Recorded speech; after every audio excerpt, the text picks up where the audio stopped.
अस्सलाम वालेकुम फ्रेंड्स, क्या हाल है आपके। उम्मीद है आप सब ठीक होंगे, खैरियत से होंगे। अपना व्लॉग आज यहाँ से स्टार्ट करते हैं।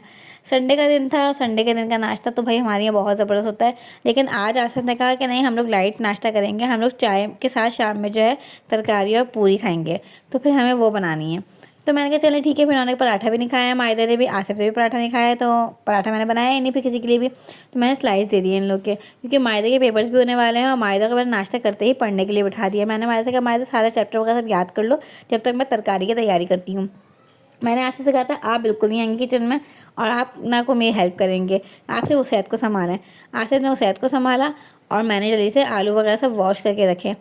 अच्छा, यहाँ पे ये मुझे पहले तरकारी का ये था कि तरकारी मुझे बहुत मुश्किल लगती थी। ऐसा लगता था बहुत बड़ा कोई मतलब महाज खड़ा हो गया तरकारी का नाम सुन के। मुझे ऐसा लगता था तरकारी बहुत मुश्किल काम है, लेकिन जब से मैंने बनाना स्टार्ट किया, हमारे ससुराल में तो बहुत ज़्यादा बनती है तरकारी और ये पूरियाँ। अच्छा, हमारे ससुराल में पूरी को कचौरी कहा जाता है। अब मुझे खैर वो आदत नहीं हुई, लेकिन मैं पूरी ही बोलती हूँ, लेकिन हमारे ससुराल में सब पूरी को कचौरी बोलते हैं। कचौरी तरकारी, कचौरी तरकारी। जब मैं सुनती थी शुरू शुरू में कचौरी तरकारी होती क्या है भाई, मैं समझती थी यार वो कचौरी जो जिसमें दाल की फिलिंग होती है, मैं समझती थी वो है। बट मैंने जब पूरी जिस दिन देखी तो मैंने कहा इसको तो पूरी कहते हैं। तो फिर उन्होंने कहा नहीं, हमारे तो दाल तरकारी कचौरी कहते हैं। तो मैंने तो इस बात को उतना वो नहीं लिया, लेकिन मैं तो पूरी ही कहती हूँ। मैं कचौरी वचौरी नहीं कहती। कचौरी तो भाई वो होती है जिसमें दाल की फिलिंग होती है। बहरहाल हमारे यहाँ जो है ये, मैंने जल्दी से सारे आलू वगैरह वॉश करके और आलू सारे छील लिए और छील के कट कर लिए। और मेरा तो हाथ भी जल गया बहुत बुरा, क्योंकि मैं जो है रोटी फ्राई कर रही थी और मैंने जैसे घी डाला उसके ऊपर और सारा घी मेरे हाथ पर आया और मेरे हाथ का हो गया सत्यानाश। बहुत बुरा जला, मेरे सारे हाथ पर निशान पड़ गए बहुत बुरे। मैंने फ़ौरन हाथ जलते ही सबसे पहले कोलगेट लगाया और कोलगेट अच्छा खासा लगाया, लेकिन मैंने कहा शायद, क्योंकि कहते हैं जलने के बाद अगर हाथ धो लें तो फ़ौरन छाले पड़ जाते हैं, तो इसलिए मैंने हाथ नहीं धोया। और मुझसे गलती हुई कि मैंने ऑयल भी साफ़ नहीं किया। मुझे इतनी तकलीफ़ हो रही थी, मैं अपना हाथ पकड़ के बैठी रही और मैंने उसी के ऊपर कोलगेट लगा ली। जब मैंने उसी के ऊपर कोलगेट लगाया तो मेरे सारे हाथ पर निशान पड़ गए, और वो बहुत ज़्यादा अजीब से निशान पड़े, इतने गंदे निशान पड़े कि मेरा हाथ इतना बुरा लग रहा है। वरना मैं व्लॉग वगैरह नहीं इसी वजह से बना रही थी। मैंने कहा था कि मैं व्लॉग बनाऊंगी तो मेरा हाथ बहुत गंदा लगेगा। बहरहाल वो उसके जो निशान थे वो थोड़े कम हुए, तो मैंने जाके फिर व्लॉग बनाया अपना। मेरी नंद ने मुझे एक क्रीम बताई, मैंने वो फिर हाथ पर लगाई। देखिए मेरे कितने ज़्यादा निशान आए। ये तो बहुत कम हो गए, वरना ये बहुत ज़्यादा डार्क थे निशान ये। तो ये तो खैर कम हो गए, क्योंकि मैंने वो क्रीम जो लगाई है वो हमदर्दी को क्रीम थी, तो मैंने वो ट्यूब थी मैंने वो लगाई। वो लगाने के बाद मेरे हाथ के निशान थोड़े कम हो गए। बहरहाल मैंने यहाँ पे सारे आलू वगैरह कट कर लिए, और इस तरह से जैसे कतलियाँ हम बनाते हैं ना, उस तरह से कट करना है आपको। लगे हाथ मैंने हरा धनिया भी निकला, तो मैंने वो भी हाथ के हाथ काट के रख लिया। जितनी जल्दी होता है मैं जल्दी जल्दी सारे काम कर लेती, क्योंकि उसैद जिस वक्त सो रहा है या उसैद अपने बाबा के साथ लगा हुआ है, जब तक उसके बाद बाबा है ना, तो वो मुझे भूला होता है, वो मेरे पास बिल्कुल नहीं आएगा। हाँ, अगर आसिफ को कहीं जाना है तो, या फिर आसिफ घर में नहीं है, तो वो सारा वक्त मुझसे चुपका रहता है। वो मुझसे कहता है कि बस सारा दिन टाइम मेरे साथ खेलो या मेरे आगे पीछे घूमते रहो, और मैं उसको छोड़ती भी नहीं हूँ अकेला, क्योंकि ज़ाहिर उसकी चोट इतनी बुरी लगी थी, तो उसके बाद से मैं बहुत ज़्यादा डर गई हूँ, तो उसको मैं बिल्कुल भी नहीं छोड़ती। यहाँ मैंने हरा धनिया भी सारा काट के रख लिया, और मैंने फिर एक पतीली में पानी लिया। अच्छा, पानी आपने अच्छा खासा लेना है ताकि इसमें आलू सारे अच्छे से गल जाएँ। ये सारे आलू मैंने इसके अंदर डाल दिए, और नमक भी डाल दिया साथ साथ। अच्छा, सबसे पहले सिर्फ आपने नमक डालना, उसके अलावा आपने कुछ नहीं डालना। जब आपको थोड़ा सा लगे कि आलू में कसर है, उसके बाद आपने सारा मसाला वगैरह सब ऐड करना है। चमचा चलाएं थोड़ी देर बाद, और देखें हर थोड़ी देर बाद कि आलू गल गए कि नहीं गले। तरकारी बनाना कोई मुश्किल काम नहीं है, लेकिन तरकारी का जो मैटर है ना, वो थोड़ा सा लेंदी लगता है, बट आसान है। जब एक दफ़ा बना लेंगे तो बन जाएगी आप लोगों से। तो मैंने यहाँ पर कुटी हुई मिर्च ली। अच्छा, हमारे यहाँ थोड़ी तेज़ मसाले खाए जाते हैं, तो इसलिए मैं हमेशा आपको रिकॉर्डिंग में बताती हूँ अपने वीडियोज़ में कि हमारे यहाँ थोड़े तेज़ मसाले खाए जाते हैं, इसलिए मैं ज़्यादा मसाला लेती हूँ। तो मैंने यहाँ पर तीन कुटी हुई मिर्चें ली मैंने, और फिर एक चमचा ज़ीरा लिया मैंने, और थोड़ा सा मैंने मेथी दाना लिया, थोड़ी सी कलौंजी लिया, और हल्दी ली, और एक चमचा नमक लिया। हल्दी थोड़ी इसमें ज़्यादा डलेगी, क्योंकि ज़ाहिर है आप वो मसाले वगैरह डालें, इमली डालते हैं, तो फिर थोड़ा सा कलर थोड़ा डार्क हो जाता है, इसलिए हल्दी थोड़ा ज़्यादा डलेगी। एक चमचा हल्दी भर के डालिएगा। इसमें मैंने अदरक लहसुन का पेस्ट डाल दिया 2 चमचे भर के। अच्छा, अदरक लहसुन नहीं है तो फिर आप पाउडर भी डाल सकते हैं इसके अंदर। ये नहीं है कि आपके पास पिसा हुआ ही होना चाहिए, पेस्ट ही होना चाहिए। नहीं है आपके पास, उसके अलावा अगर नहीं है तो फिर आप पैकेट का डाल सकते हैं, पैकेट का भी डाल सकते हैं, कोई मसला नहीं है। अच्छा, इसको मैंने डालने के बाद पहले मैंने देखा था कि आलू गल गए।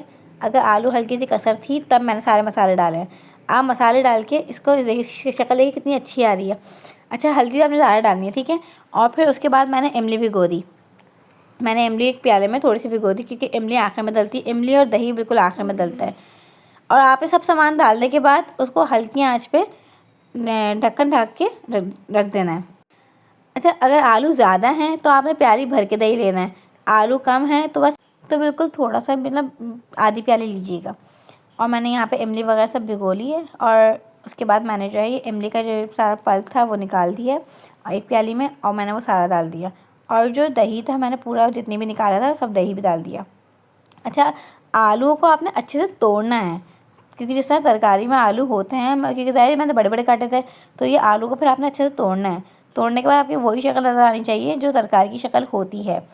मैंने इसका सारा जो इमली का पल्प था वो और दही दोनों ऐड कर दिया मैंने, ये मैंने इसके अंदर सब डाल दिया। ये जो तरकारी और पूरी होती है ज़्यादा घर की होती है तो ये लाइट होती है, और बाहर से इंसान अगर पूरी, हम जैसे हलवा पूरी हमारे संडे को लाजमी आती है, अब जो वो बाहर से आती है यकीन करें मैं तो आधी ही खाती हूँ, क्योंकि मुझसे उसके बाद मेरी तबीयत ख़राब होने लगती है।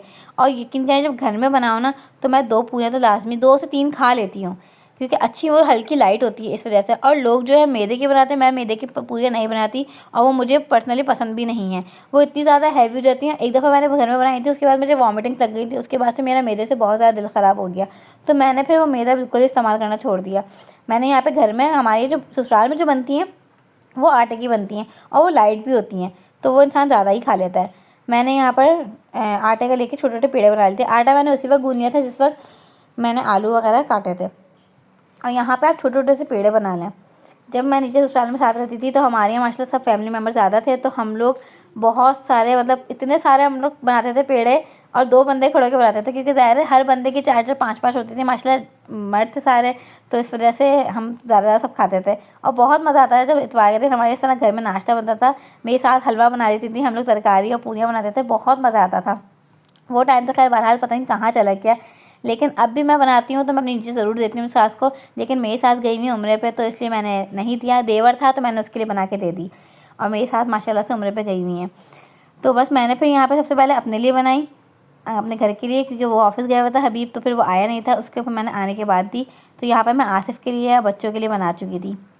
अच्छा, आपने छोटा सा पेड़ा लेके उसको ऑयल में, मतलब एक प्याली में ऑयल ले लें और उसमें हल्का सा डिप करके आपने फिर इस तरह से पेड़े को पूरा पूरा पेड़ा फैलाना है अच्छे से, मतलब पूरी की जो शेप आए, और फिर शेप भी बिल्कुल गोल आनी चाहिए, टेढ़ी मेढ़ी ना आनी चाहिए।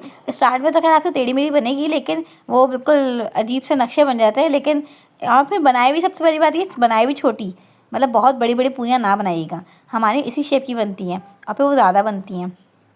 तो फिर मैंने सारी पूरियाँ बनाई, और पूरियाँ बना के मैं नीचे देवर आ गए थे उनको भी दे के आई, और फिर मैंने यहाँ पे बच्चों को भी खिलाई और आसिफ ने भी खाई।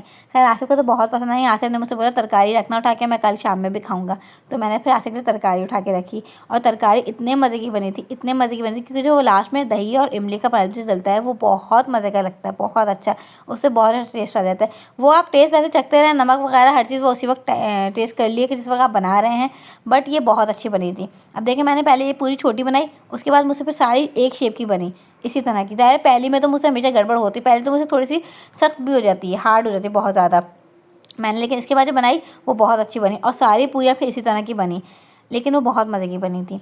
अच्छा, अब आटा गूंथते में आपने कुछ नहीं डालना, ना कोई घी ना कुछ नहीं, सिर्फ आपने नमक डालना है, ठीक है। जब आप पेड़े बना लेंगे ना, फिर पेड़े बनाने के बाद आप जब उसमें मतलब जब बेलने हाथ से जब करेंगे शेप देंगे, उस टाइम पे जो है आपने प्याली में एक थोड़ा सा ऑयल लेके रखना है, उसमें ऑयल में डिप करें और फिर उस पर अच्छे से शेप दें। ये देखिए कितनी खूबसूरत लग रही है। मैंने इस तरह की सारी पूरियाँ बनाई और बहुत सारी बनाई थी। आसिफ ने भी माशाल्लाह अच्छे पेट भर के खाई, बच्चों ने भी माशाल्लाह पेट भर के खाई, और मैंने भी, और फिर मैंने नीचे भी अच्छी खासी दी थी। देखिए कितनी खूबसूरत शक्ल आई है पूरियों की, और इस तरह की मुझे पूरियाँ बहुत अच्छी लगती हैं। मैं इसी वजह से घर की पूरी ज़्यादा मुझे सही लगती हैं, बाहर की तो खैर बहुत हैवी हो जाती हैं। यही थी आज की मेरी कहानी, मैंने बनाई तरकारी और पूरी। आप लोग भी ज़रूर ट्राई कीजिएगा अपने अपने घरों में, और मुझे दुआओं में याद रखिएगा। अपना बहुत सारा ख्याल रखिएगा। अल्लाह हाफ़िज़।